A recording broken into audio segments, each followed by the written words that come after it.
대구의 한 산부인과 병원에서 소파수를 받은 임산부의 뱃속에 태아가 살아있다는 주장이 제기됐습니다. 어떻게 된 일인지 단독 취재했습니다.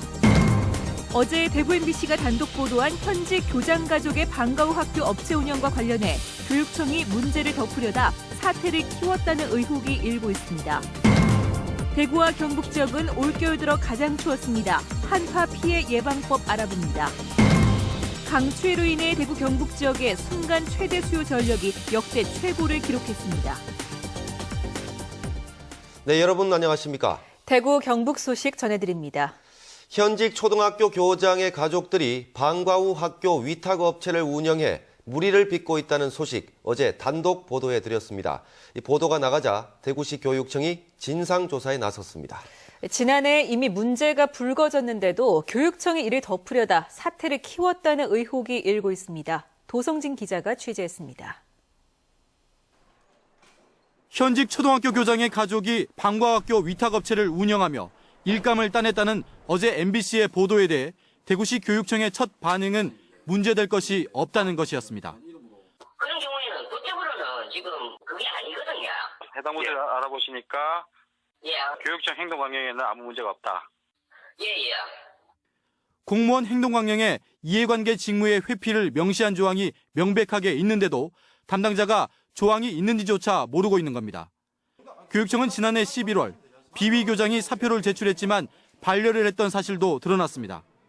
뭐 다른 경로로 그러나 그 소문을 좀 듣고 했는지 그걸 모르겠는데 그때는 이제 자기 건강이 좀 안 좋아가지고 사표를 낼까 생각을 하다가 저거 만류했지.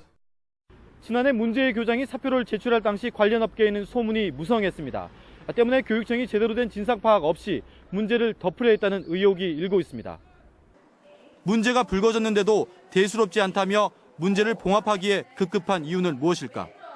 2012년 전국 17개 교육청 청렴도 평가에서 7위였다가 지난해 2위로 껑충 뛰었는데 이를 지키기 위한 은폐를 시도한 게 아니냐는 의혹이 일고 있습니다. 물의를 일으킨 교장은 어젯밤 사표를 제출했고 가족이 운영한 방과 학교 업체는 폐업하기로 했습니다.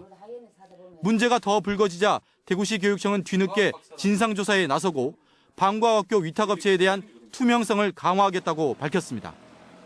MBC 뉴스 도성진입니다.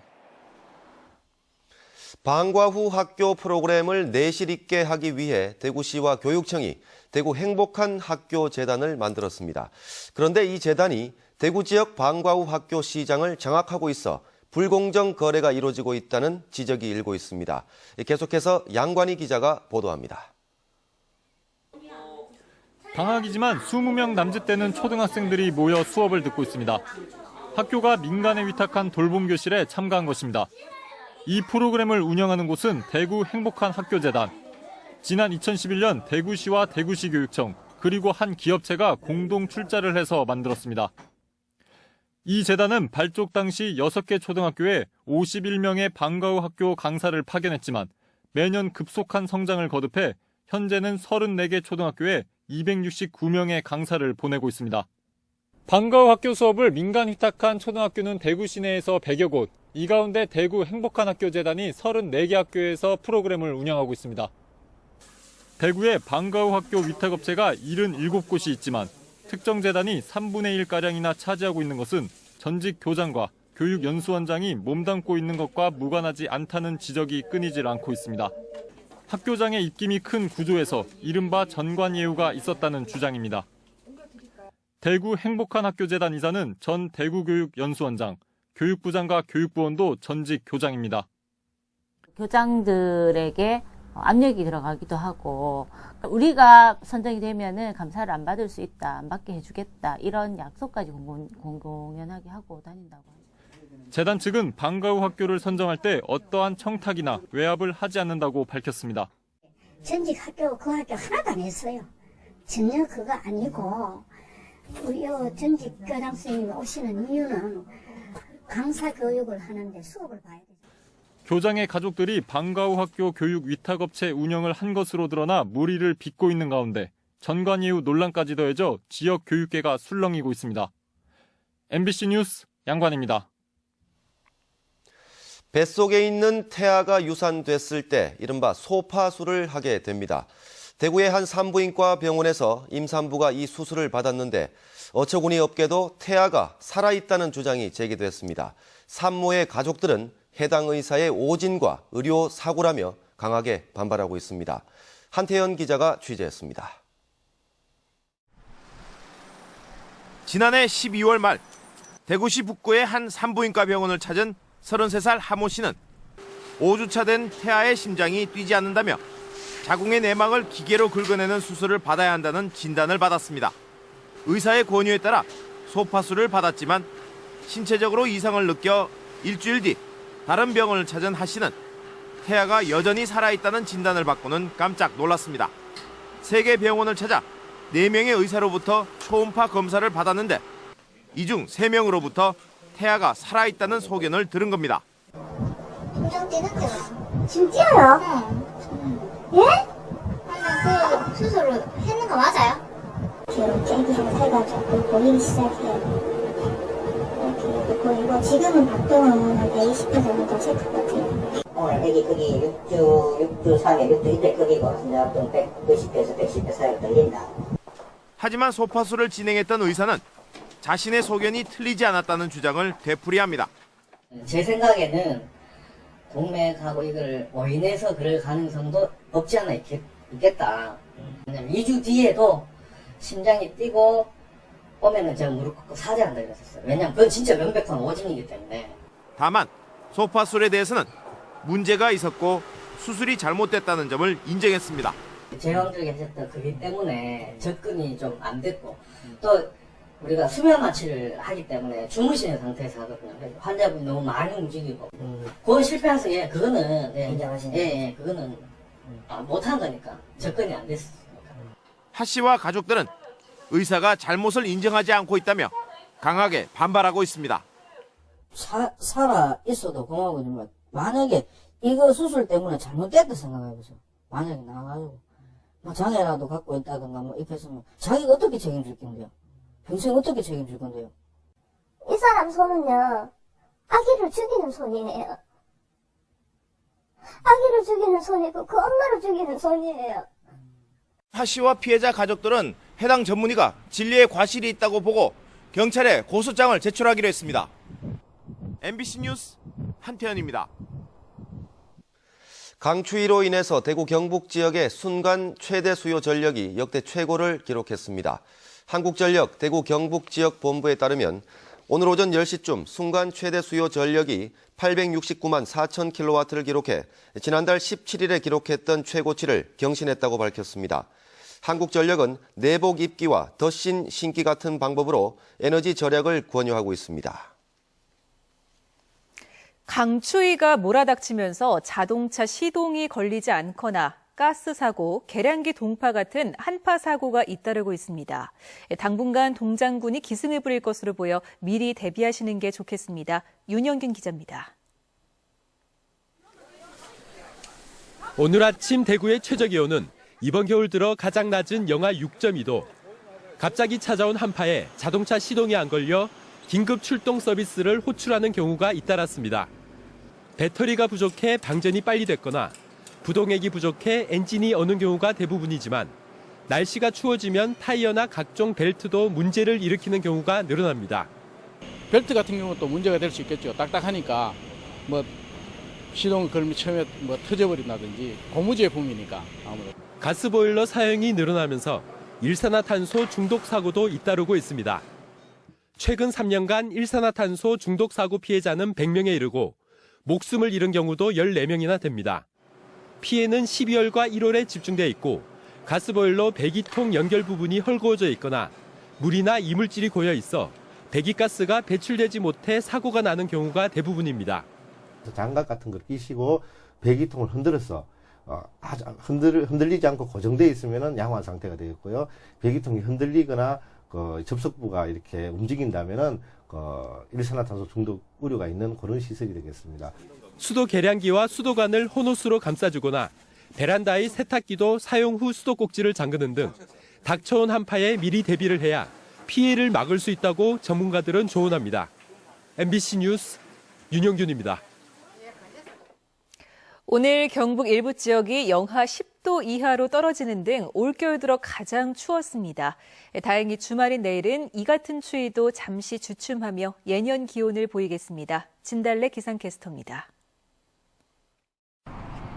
오늘 매서운 추위가 기승을 부리며 이번 한파의 절정에 달했습니다. 현재 한파특보가 모두 해제되긴 했지만 오늘 대구의 기온은 영하 6도까지 내려가면서 올겨울 들어 가장 낮은 기온을 보였는데요. 이렇게 추운 겨울 날씨 속에 야외로 나와 운동을 하게 되면 혈압이 순간적으로 상승하는 등 몸에 무리가 갈 수 있습니다. 옷을 겹겹이 입거나 마스크, 장갑 등을 착용해 체온 관리를 철저히 해야 하고 추위로 인해 수축된 근육들을 준비 운동으로 이완시켜주는 것이 중요합니다. 이렇게 오늘처럼 추운 날씨에는 안전하게 실내에서 운동을 하는 것도 좋은 방법입니다. 실내 운동은 날씨가 춥거나 눈이나 비가 내려도 쉽고 편안하게 할 수 있어 요즘과 같은 날씨에 많은 인기를 얻고 있습니다. 오늘과 같은 매서운 추위는 내일 아침까지 이어지다가 오후부터는 점차 기온이 오르면서 평년 수준을 회복하겠는데요. 토요일 대구의 아침 기온은 영하 5도, 낮 기온은 6도까지 오르면서 비교적 포근하겠습니다. 추운 날씨 속에 대기가 무척 건조합니다. 현재 대구와 경북 많은 지역에는 건조주의보가 내려져 있는데요. 메마른 날씨 속에 화재 예방에 꼭 유의를 하셔야겠습니다. 주말에는 잠시 추위가 주춤하겠지만 다음 주부터는 다시 한파가 시작되겠습니다. 기상캐스터 진달래입니다. 이번 주말부터 안동 암산과 기란 한반보에서 얼음축제가 열립니다. 내일부터 닷새간 이어지는 암산 얼음축제에는 얼음썰매와 미끄럼틀 같은 놀이시설이 마련됐고 빙어와 송어 낚시도 즐길 수 있습니다. 안동시 기란면 대사리 한반보에서도 내일부터 9일 동안 농특산물 판매를 겸한 얼음축제가 열립니다. 전국에 독감주의보가 내려진 가운데 지역에서도 독감이 확산되고 있습니다. 방치하면 폐렴 등 합병증을 유발할 수 있어 각별한 주의가 필요합니다. 박상환 기자가 보도합니다. 병원 대기실은 독감 환자로 북적입니다. 올해 독감의 특징인 고열과 심한 기침, 단순 감기로 판단했다가 열이 내려가지 않아 병원을 찾는 경우가 많습니다. 39.2도까지 올라가서 걱정이 많이 되었어요. 그래서 저희는 그냥 일반 감기인 줄 알았는데 병원에 와서 보니까 독감이 의심된다고 다른 이제 검사를 조금 해보자고 해서 질병관리본부는 지난달 전국에 독감 유행주의보를 발령했고 포항에서도 독감 환자가 급증하고 있습니다. 2014년 인플루엔자 표본 감시 체계에 따르면 외래 환자 1000명당 12.1명이 유행 기준이 되는데 포항시내는 외래 환자 1000명당 12.8명으로 12.1명보다 많기 때문에 의미 있게 유행하고 있다고 볼 수가 있습니다. 이번 독감은 가볍게 여기고 방치하면 폐렴 등 합병증을 유발할 수 있습니다. 이제 콧물이나 기침, 이제 발열 등의 가벼운 감기 증상에서부터 시작해서 이제 개인의 면역력에 따라서 이제 폐렴이나 중이염, 편도선염 같은 이제 중증 질환, 중증 감염으로 좀 진행할 수 있습니다. 독감에 걸리지 않으려면 몸을 따뜻하게 하고 무엇보다 습도 조절이 중요합니다. 건조한 환경에서는 유해 물질을 걸러주는 코안 섬모세포의 운동이 둔해져 감기에 쉽게 걸리게 됩니다. 입과 목이 마르지 않도록 물을 자주 마시는 것도 예방에 도움이 됩니다. 지금 독감 예방 접종을 하더라도 항체가 형성되려면 2주 이상 걸리기 때문에 당장 예방 접종을 하기보단 손 씻기 등 철저한 개인 위생 관리가 필요합니다. MBC 뉴스 박상환입니다. 대구지방법원은 대구 지하철 참사 희생자의 유골을 대구 시민안전테마파크에 몰래 묻은 혐의로 기소된 지하철 참사 희생자 대책위원회 사무국장 45살 황모 씨에 대해 무죄를 선고했습니다.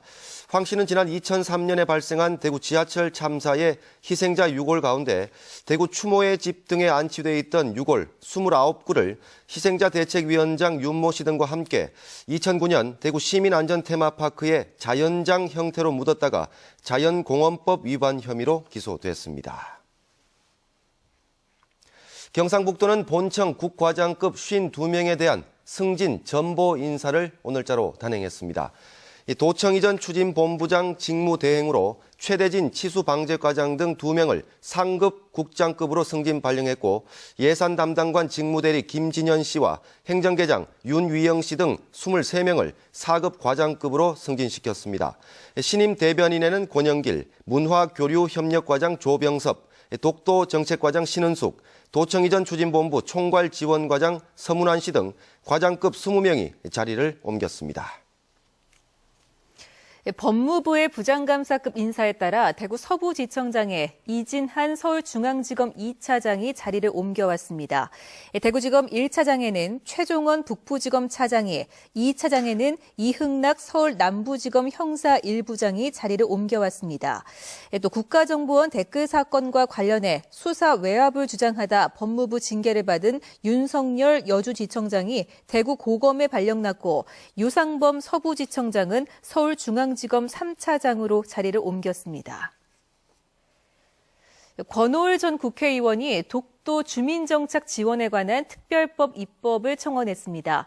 이 법안은 독도 환경이 훼손되지 않는 범위에서 국가와 지방자치단체가 주거 공간을 조성하고 건축비와 교통비, 의료비 전액 지원, 세제 감면 등의 혜택을 줘야 한다는 내용입니다. 현재 독도 주민등록 인구는 완전 거주 2명을 비롯해 30일 이상 거주자 요건을 갖춘 19명 등 모두 21명입니다. 경상북도는 올해 21개 국제체육대회를 개최하고 선수단 8만 3천여 명이 참가할 예정이라고 밝혔습니다. 오는 11일부터 이틀 동안 청송에서 열리는 아이스클라이밍 월드컵 및 아시아 선수권 대회에 30여 개국 300여 명의 선수가 참여하고 5월 초 영덕에서 열리는 코리아컵 독도 일주 국제 요트 대회에 9개국에서 연인원 7천여 명이 참가할 예정입니다.